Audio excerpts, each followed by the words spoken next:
Diyos may paagi.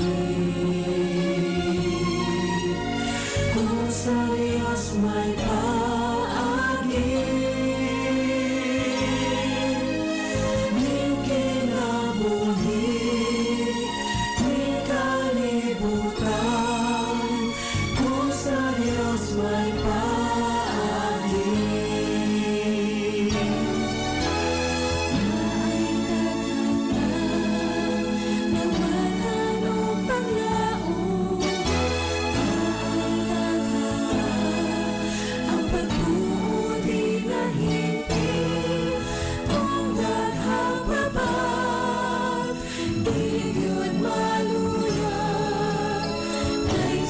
Diyos na yun, mahimo ang tanan. Kung sa Diyos may paagi, kung sa Diyos may paagi, ning kinabuhi di kalibutan. Kung sa Diyos may paagi.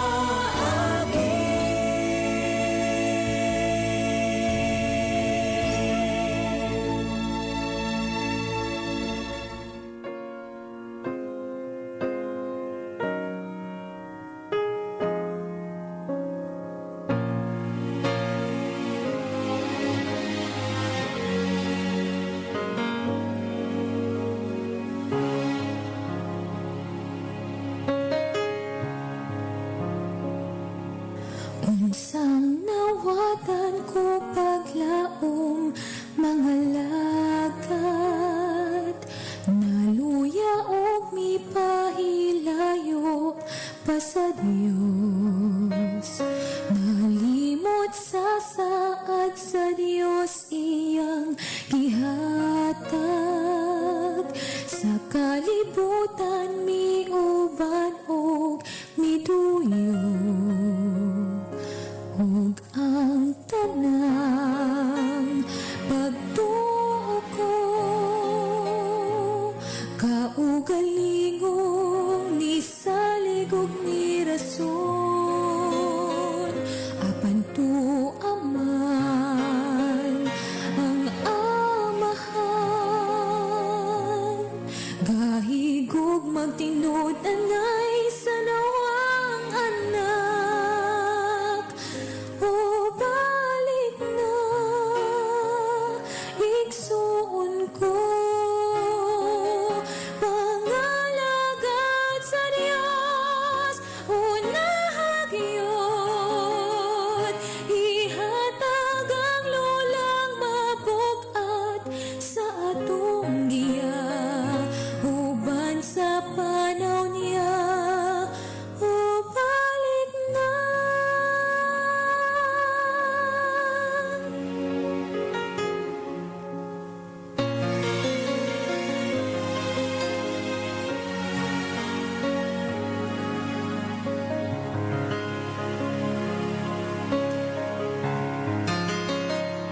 Daghang butang ning kalibutan makababag, ibilin o balik tan-aw sa amahan. Kung ang igsuon mo'y babag sa imong pagbalik, nasay lua o higugmaa na lang siya. Ug ang tanang pagtuo ko, kaugalingong ni salig ug ni rason. Apan tuaman ang amahan, gahigog magtinud anay sa nawang anak. O balik na, igsuon ko, pangalagad sa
Mga kapaglaom, ania ang programang magahatag kanimo og kadasig paglaom gikan sa balaang kasulatan. Pamalandong sa kabuntagon, matag adlaw alas 5:15 hangtod sa alas 5:45. Dinhi lamang sa imong Hope Radio. Ug karon, ania ang imong kapaglaom.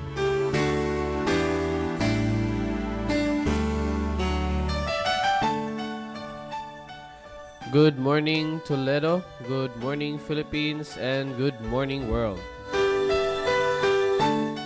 Yes, welcome mga kapaglaom sa ato ang pamalandong sa kabuntagon ni ining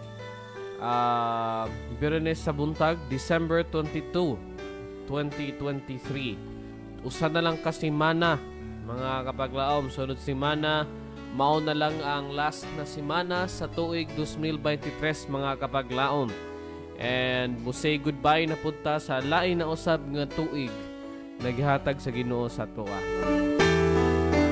And happy preparation day kanatong tanan mga kapaglaom.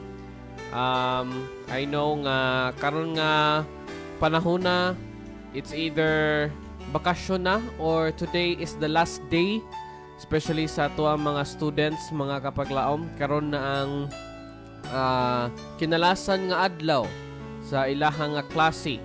O sunod semana, mao na pod ang ilahang bakasyon. Busa mga kapaglaom, bisan pa man og nagbakasyon na ta, no, dili gyapon ta usually matintal jud ta mga kapaglaom, no, nga medyo mag-relax lang sa balay og dili lang usa tagdon ang pulong sa Dios. Pero mo ni ang perfect na time mga kapaglaom din kita makahimo sa pag hinuklog sa pulong sa Ginoo sa kabuntagon, tungod kay wala na tay rason nga atuon nga sayuhon na tukadto mga kapaglaom, no, kay free na ta, kay bakasyon na. Busa karon nga panahon ato ang pagkatun-an ang lesson nga naggiuluhan gitipigan nga hilwas sa takna sa pagsulay, no? And nagsaad ang Ginoo diri sa ato ang bersikulo sa Revelation chapter 3 verse 10 mga kapaglaom, tungod kay gibantayan mo man ang akong sulti sa pagkamainantuson, pagabantayan ko ikaw nga mahilikay gikan sa takna sa pagsulay nga hapit na moabot sa tibuok kalibutan sa pagsulay sa mga nanagpuyo sa yuta. Yes, mao ni ang saad sa Ginoo nga gihatag sa iyahang mga katawhan mga kapaglaom, no, that at the very end kita pagabantayan, no, bisan pa man nga ma-displace ta mga kapaglaom, no, sa if we talk about the last day persecution, bisan pa magba-displace ta, ang Ginoo wala siya tugot nga biyaan niya ang iyahang mga katawhan. Salang sa pagsugod mga kapaglaom, ako kamong gimbitar alang sa isa ka pag-ampo.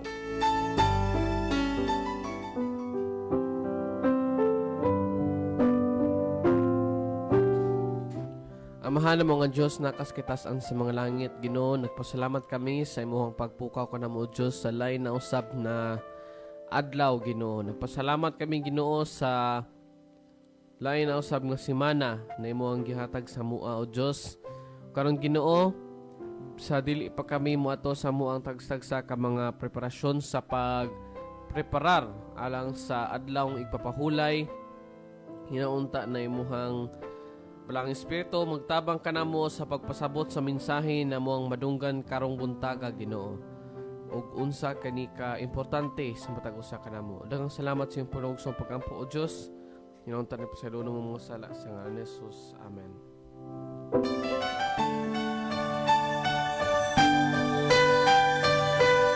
Yes, mga kapaglaom, it is already 5:21 in the morning. Sa dili pa kita muadto sa formal na pagtuon sa to ang leksyon karon, maminaw sa kita og usa ka walaumon na awit.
pagbalik niya abli na ang ganghaan ukay imahal kandiya sa balik na ay napaglangay-langay pa Saya kumpiyansa higala sa tanang mga lit ang kaninumulagla kaysa matapusan kita maniya kung angay batas sa ingharian niya inuway sungko pinangga ka sa Ginoo inuwa sa makalagan pagbalik niya abli na ang ganghaan ukay imahal kandiya ug sa balik na ay napaglanay-langay pa ukay imahal kandiya ug sa balik na sa balik na ay napaglanay-langay pa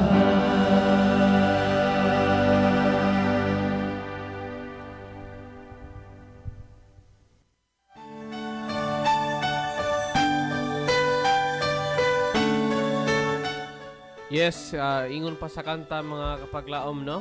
Pinangga ka sa Ginoo.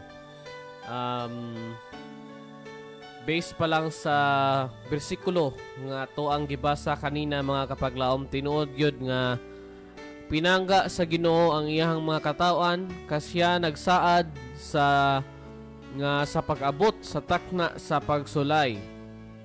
Iyahang bantayan, no? Iyang bantayan ang iyahang mga katawhan. Yes, we're back mga kapaglaom. And you're still listening and watching sa ato ang programang Pamalandong sa Kabuntagon.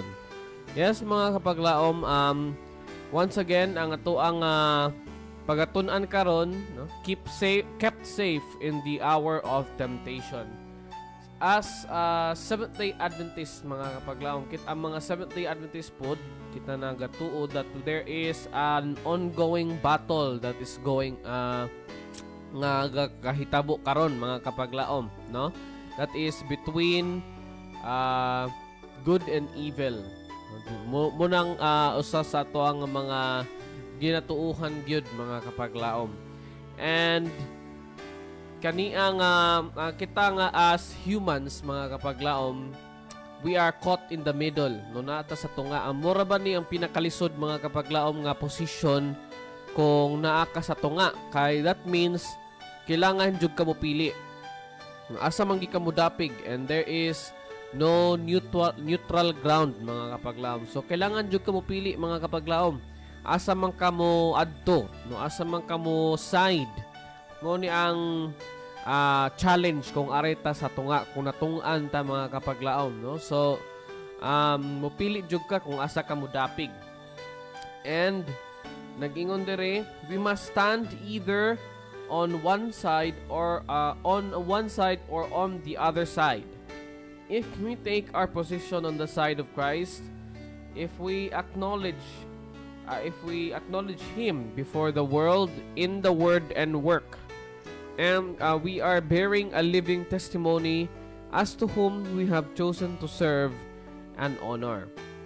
And not just Christ mga kapaglaom. If we make the unfortunate decision to serve the enemy, we would also become the witness of the enemy. No, pare-pareho lang mga kapaglaom. So whomever we are going to choose, we will be the testimony of that person. And in this important period of the earth's history, we cannot afford to leave anyone in uncertainty as to whose side we are on. If sa unang mga panahon mga kapaglaom, dili pa kayo ta sure kung kinsa ta mo dapig, karon nga gi-describe diri sa ato ang author na we are already living at the end times. Mo ni ang panahon diin pinaka-importante gyud mga kapaglaom nga atong ipakita kung kay kinsa man gyud ta dapig mga kapaglaom no, dili ta dapat mag uwaw-uwaw, dili ta dapat magtago-tago mga kapaglaom. So it doesn't mean pod na maghinambog pud ta mga kapaglaom na diri ko na side no, pero ipakita nato sa tuang kinabuhi no, makita mo na sa tuang kinabuhi kung asa ta mo dapig no. So naay mga tawo nga kutob lang sa baba mga kapaglaom, pero actually lahi na ang gidapigan sa pagpanginabuhi no. So the determining factor gyud mga kapaglaom kung kinsa ang ato ang gidapigan mao nga ato ang lifestyle no, sa ato ang pagpanginabuhi sa atong mga gingboton kada adlaw og sa ato ang karakter no. In this scripture it is brought to view the hour of temptation that is to try them that dwell upon the earth. We are now living in this trying hour. There is no escape from any of this conflict. Yes mga kapaglaom no, dili tungod kay mag-neutral lang ko kay maka-eskapo ko no. Everyone will experience this mga kapaglaom no, kita tanan. But the wonderful thing is kay kung kita ara kang Kristo mo ni siya ang advantage lang gyud mga kapaglaom if we are believers, because we have hope mga kapaglaom, naatay mo dapigan.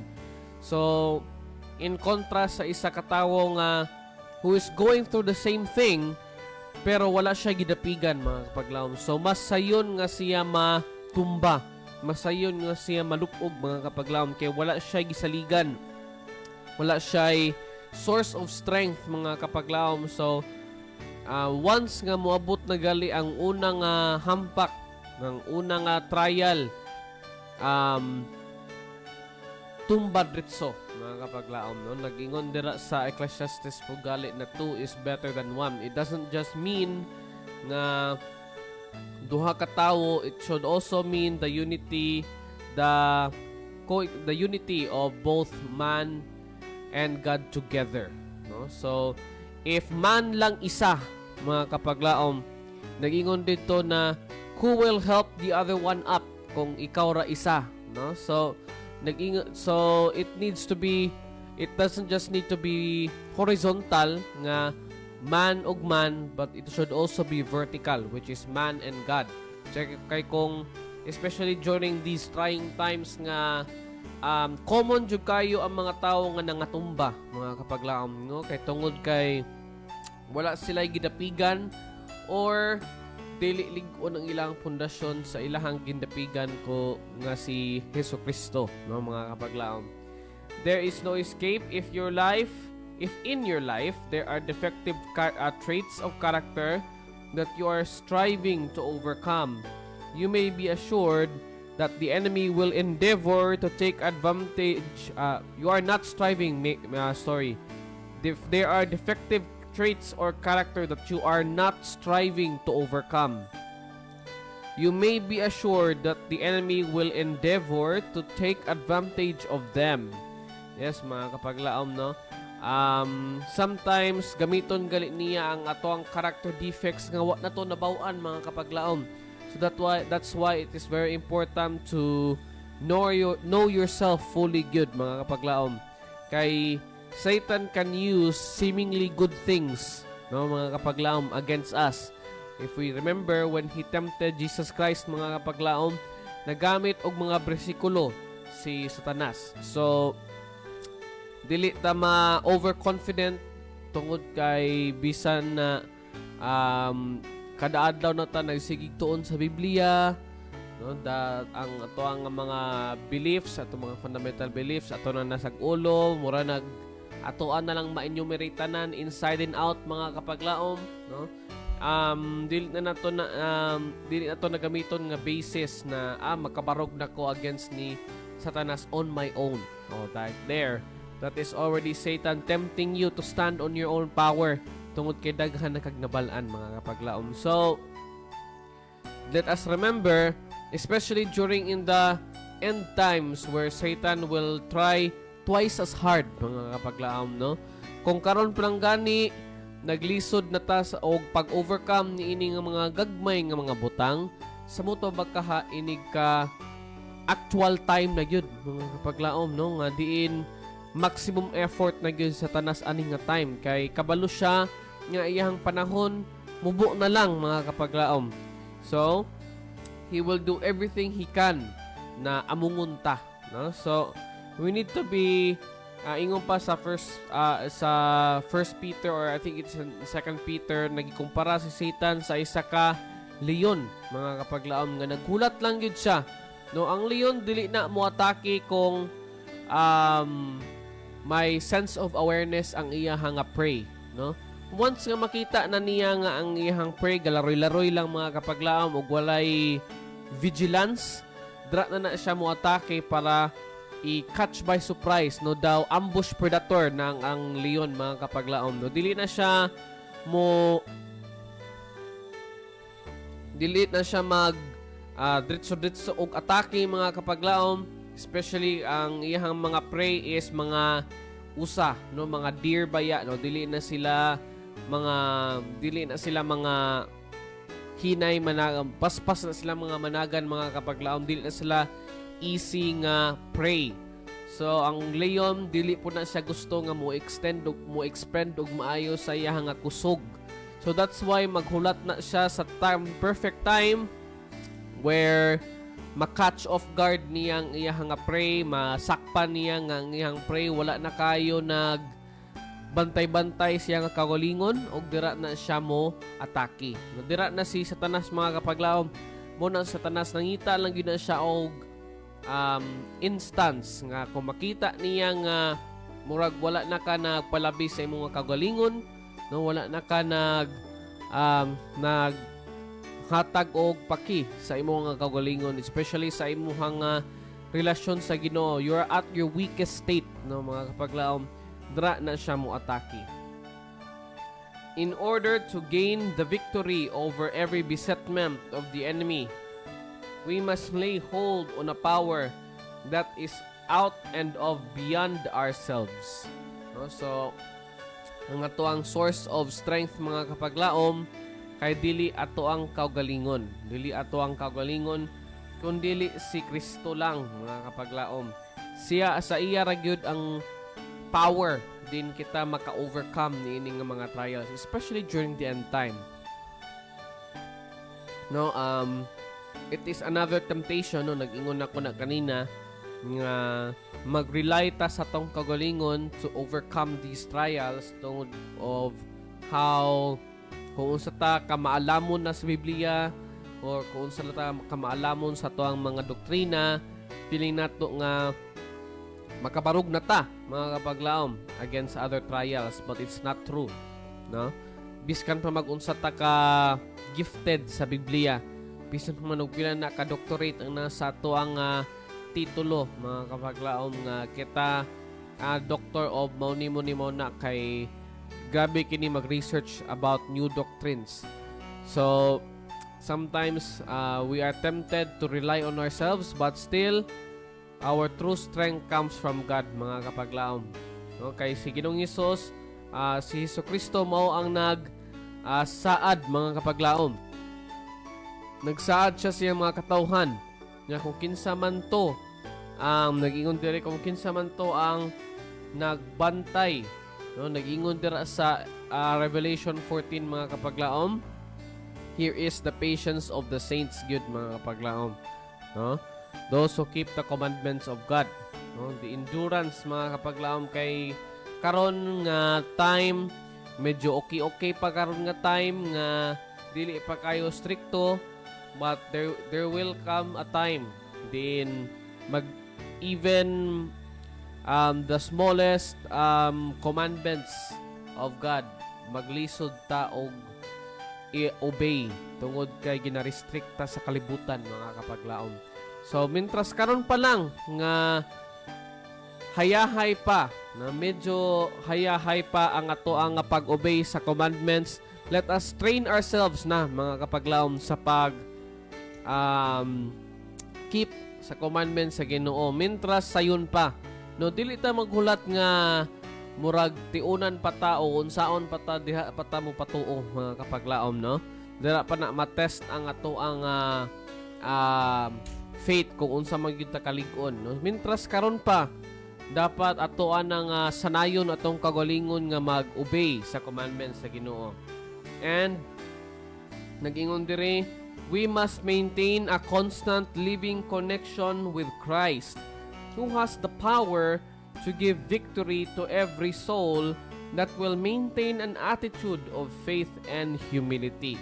Yes, nganong humility man gyud mga kapaglaom ang emphasize ni Jesus Christ. It's because especially during trials, atong ibutang lang sa context sa trials mga kapaglaom, humility na agyud na para kay ang gusto sa Dios, siya man ang mulaban para sa imo, no? And if you are not din imo paabos imong kagalingon, nag-ingon pa rin sa next line, if you are self-sufficient and think that if we are self-sufficient and think that we may go on just as we please and yet hope to come out on the right side, finally we shall find that we have made a terrible mistake. No? Faith and humility muna ang ginapangayo sa Ginoo mga kapaglaom, because He is going to fight for us. No, ingon pa sa Old Testament, no, He will fight for you. You only need to keep silent. Mura gyud na mga kapaglaon. You only need to be still. Mura gyud na manage sa Ginoo na ipatumba ang mga haligi sa Jericho, not by using any firepower. No, wala siya nagamit og mga unsa palay na mga weapons atong time. Just trumpets mga kapaglaom, no? So we have enough evidence in the Bible to put our faith in Him mga kapaglaom. And these trials mga kapaglaom mo specifically designed ni sa ato ang kaaway para nga ang ato ang pagtuo sa kang Ginoong Hesus mawala mga kapaglaom. But it is only a challenge to us mga kapaglaom na even though gina-pressure ta sa ato ang kontra nga tangtangon ang ato ang pagtuo kaniya, we need to stand mga kapaglaom. Lastly, as those who hope to receive the overcomer's reward, we must press forward in the Christian warfare, though at every advance we meet with opposition. Yes mga kapaglaom, no? Alang sa pagtapos, no? Before tamo ato sa ato ang conclusion, atong basahon ang James 1:12, one of the most famous verses mga kapaglaom. Blessed is the one who persevere under trial, because having stood the test, that person will receive the crown of life that the Lord has promised to those who love Him. Yes, nagsaad yun ang Ginoo. Barog lang yun mga kapaglaom, no? Salig lang sa iya aron kita mangkabarog, o sa katapusan we will receive the eternal life that was promised to us in John 3:16.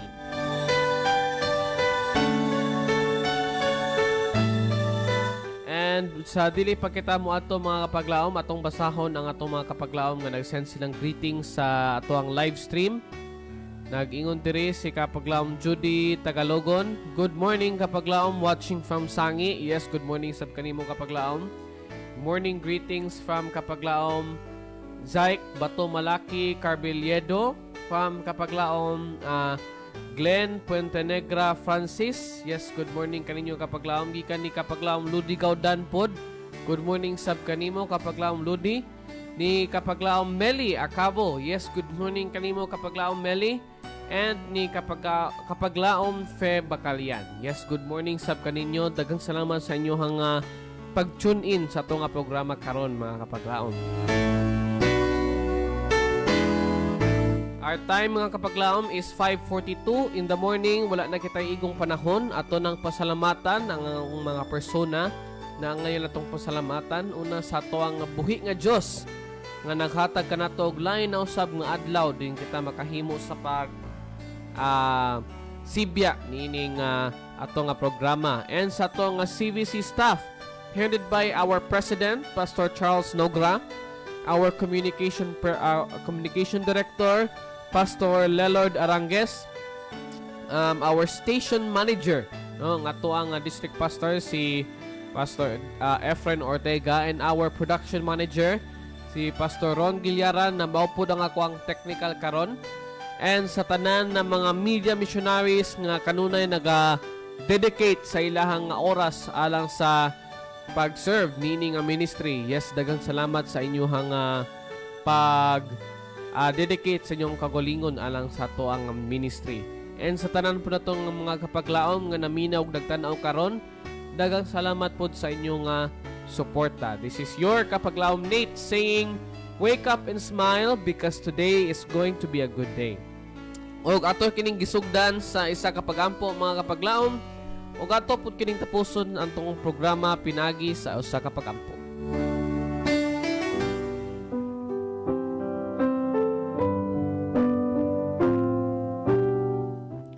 Amahan ng mga Diyos na kaskitasan sa mga langit, daghang salamat sa mga pulong na imuhang gihatag sa matag usa ka namo Ginoo as a reminder na kanimo lang gayud mudapig mga Ginoo sa kanimo lang mangayo og kusog, O Lord, aron sa pagbarog sa mga tentasyon o sa mga pagsulay nga mo ang encounter sa mo ang paghulat sa imong ikaduhang pagbalik. Ginoo, hatagi kami sa balang espiritu nga magtabang kanamo sa pagbarog o lig-una pa ang mo ang pagtuo o Dios aron kami makasugakod sa mga trials nga moabot sa mong mga kinabuhi. Usa Ginoo, karon samtang kami moadto sa moang tagsa ka mga baloton sa pagpreparar sa umaabot na adlaw igpapahulay, hinaon ta o Dios nga imuhang balang espiritu maggiya kanamo, imong balang manalunda magbantay sa matag usa kanamo. Daghang salamat sa imong pagdungog sa mong tagsa ka mapagampo o Dios. Hinaon ta ni pasaylo ng mga sala sa ngalan ni Jesus ng personal ug bugto ng luwas. Amen.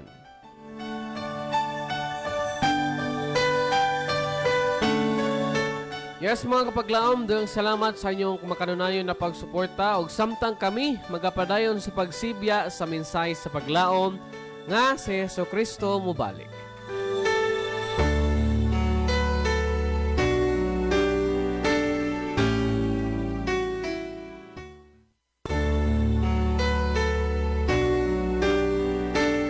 Mga kapaglaom, imong nadunggan ang pamalandong sa kabuntagon dinhi lamang sa imong Hope Radio.